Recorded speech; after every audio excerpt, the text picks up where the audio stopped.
What up bros, I'm Frank. This is a video review of the Nerf Modulus Tristrike. This blaster is a spring-powered, magazine-fed blaster in the Modulus line, which has the modular attachments. Tristrike has a mega attachment as well as a missile attachment, and of course it shoots the normal elite darts as well. I purchased this blaster on Amazon and it came in the Amazon frustration-free packaging, so this isn't the retail packaging. But it came with the blaster, this magazine, the mega attachment, the air thing in the back, ammo for all of them, as well as the manual, of course. Pretty much this blaster was what I was expecting when I first heard about the Modulus line. I was not expecting modular attachments and all of that. I was expecting modular blasters. This is what I was expecting, and overall I'm pretty happy with the product. Going over all of the features with the Tristrike, starting out with this front barrel attachment. It is a barrel attachment, as you can see there, so you can put this onto other in-strike blasters with the front attachment nozzle. This is a blaster, not just a silly barrel attachment, so you can put in your 4 mega darts up here. And firing it is very similar to the Thunder Blast or the Demolisher missile launcher. It's a manually powered plunger. It's not like a spring or air gun in the traditional sense. So you pull out the handle and then push it back really quickly, and that fires it. The performance is dependent on how well you can actually pull back the handle, so if you just kind of half-ass it like that, it'll just barely pop out. It does only fire one at a time. It doesn't shotgun all at once, but it's nice to have a mega blaster attached to your elite blaster. It does have a small internal barrel like the Retaliator front barrel extension, so it might restrict accuracy or anything. I haven't seen a noticeable decrease in accuracy or velocity on the chronograph, but worth noting, this doesn't really do anything. They could have just left that hollowed out, and I think it would have been a better choice, but whatever. And the attachment of this component works like any other in-strike attachment. It just goes like that. Moving back to the core blaster, I'm going to remove the other thing so you can actually see what the core blaster consists of. And that is this thing. This reminds me of like a cut down or minimized long strike. Yeah, from way back in the day. The magazine well's location is what does it for me. It's so far forward and it's kind of irregular. Most blasters you can very quickly grab the mag release with your right index finger, but in this one, I mean, I have giant fingers and I have to stretch. This is a spring-powered blaster, so to prime it, you just pull back on the handle, then push forward, and you fire. Up top is the access door. If you experience a jam, you can just pull back the priming handle, flick back the access door, and then clear it out with your finger. I fired this blaster about 1,000 times, did not have any jams that were based on the blaster firing crummy darts. Occasionally I had a few jams, but that's the case with most spring-powered blaster if you have, you know, torn up darts from like cats chewing and clawing into your foam, like me. In-strike tactical rail up top if you want to attach an optic or, you know, a missile launcher. Rear iron sight, front iron sight. Of course, it's not going to do anything, but it looks cool, I suppose. Stock attachment point back here. The grip is pretty traditional for the in-strike line or the Modulus line. It feels comfortable. I do like it. It has the cool little groove in there. Doesn't do anything to my knowledge, but it looks cool. No complaints or comments about the trigger. It's what you should expect from this type of blaster. The magazine well is up front, prime back, and then strike the mag well release right there, and then you take out the magazine. The included magazine holds 10 darts. Pretty traditional stick mag at this point. Very similar to the 12-round Retaliator mag, but it's shorter. It's only 10 rounds. No big deal. To put the magazine in, feels good, smooth, no complaints or comments. However, the mag release is in something of an awkward position, and I thought this with the long strike back in the day as well. I have very long fingers. They aren't fat, but they are long, and I can't reach the magazine release with my index finger. Not that big a deal to use your left thumb and just strike it back as you're grabbing the mag, but it's different, and I don't really think they needed to do it this way. I think a Strife magwell like this, or even the Modulus magwell like this, would have worked, but whatever. Perhaps they just copy-pasted the schematics from the long strike and they were lazy and they didn't want to re-engineer anything. That's it for the base blaster. Honestly, this is the least interesting thing out of the Tristrike blaster. This is the Tristrike blaster, which is something of a contradiction, but I think the attachments are super cool. This blaster fires the missiles, or I've referred to these things as the Demolisher missiles, which isn't really accurate because now they're sold with multiple blasters, but these are different than other Nerf missiles of the past, just in their dimensions and stuff. But you can feed it into the barrel right there, and now you're ready to fire a giant missile thing. This, just like the front barrel, just like the Demolisher and the Thunder Blast, is a manually powered air blaster. So it's not like you prime back a spring and then click a trigger and it fires. You pull back the handle like this and then push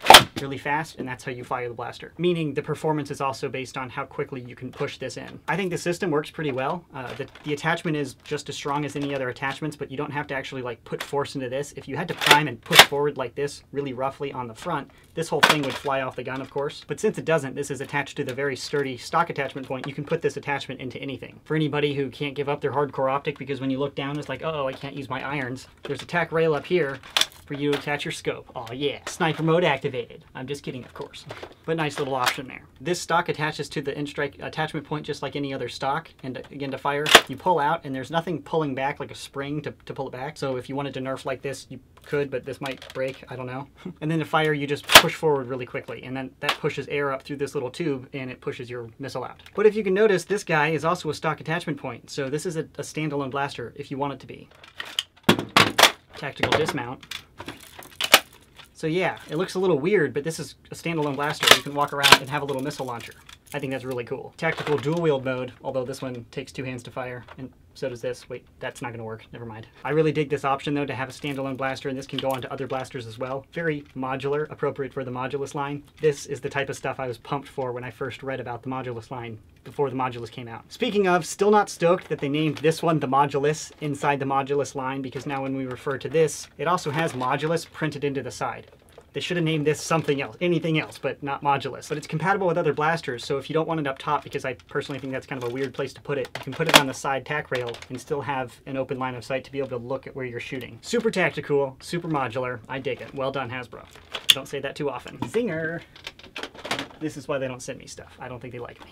So that's it for going over the overview. Again, operating, you front load the mega thing, you do that to fire, you front load the missile launcher, you do that to fire, and then of course you load up your magazine and you fire this one just like any other, you know, N-Strike spring blaster.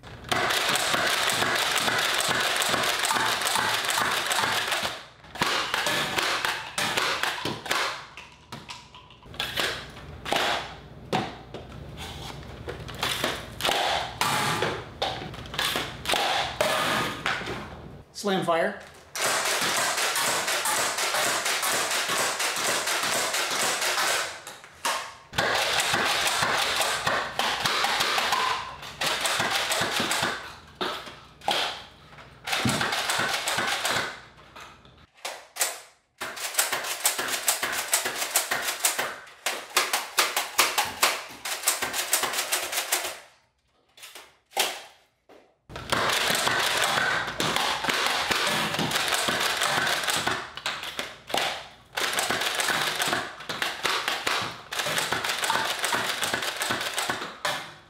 So firing this blaster is super fun. Again, the Tristrike, like the base blaster, is not really fun. It's not really unique. I don't really like firing that because it's boring. Not my taste. But the front blaster and the missile launcher, super fun. Put it up on the chronograph, and the central blaster, the Tristrike, is getting an average of about 67 feet per second, and that's a little bit below average, but not worth complaining about for the 70 FPS average of the Elite line. However, I tried to chronograph the Mega Blaster, and it's shooting a 44 feet per second average, which is definitely below average for every blaster ever, especially the Mega Blasters. It's dependent on how fast you pump and how good you are at pumping it. So, you know, skill matters. If you need to practice a little, wildly inappropriate, but super funny. So no, of course I'm not going to stop jokes like that. But it's kind of disappointing that the performance is pretty bad out of the Mega Blaster, and it varies so much per barrel because it just gets a little bit worse as you get to the bottom barrels. If that were like a primary blaster, I'd say, hey, don't buy that blaster. But as a little tactical attachment, just in case you need to use Mega Darts instead of Elite Darts, I think it's still worth putting on the blaster because it's not heavy. It doesn't really restrict the front barrel or, you know, the primary blaster's performance that much. So worth considering still, even though the performance isn't really primary worthy like as a normal Mega Blaster. So kind of the pros, cons. I think the biggest pro is the modular attachments, being able to put this stuff onto other blasters. I really think this is going to be the modern Retaliator, in the sense that people bought the Retaliator not for the Retaliator, but for the attachments, the stock and the cool stuff, and definitely the Recon. And, you know, the Central Core Blaster, not really that cool, but I think this is about the cheapest thing that Hasbro could put this on, because if they put it on a more expensive blaster like the Strife or anything, it'd bump the retail value up into like the $75 range. So I'm kind of glad in that sense that they put it on a really cheap spring platform, so then if you want the attachments, you can just buy like more than one of these Tristrikes, like a few, and then deck out your other blasters. My opinion of the base blaster, meh. I'm not a springer, I don't really like it. The performance is not really spectacular. I didn't have any jams or malfunctions with the blaster, that's worth noting,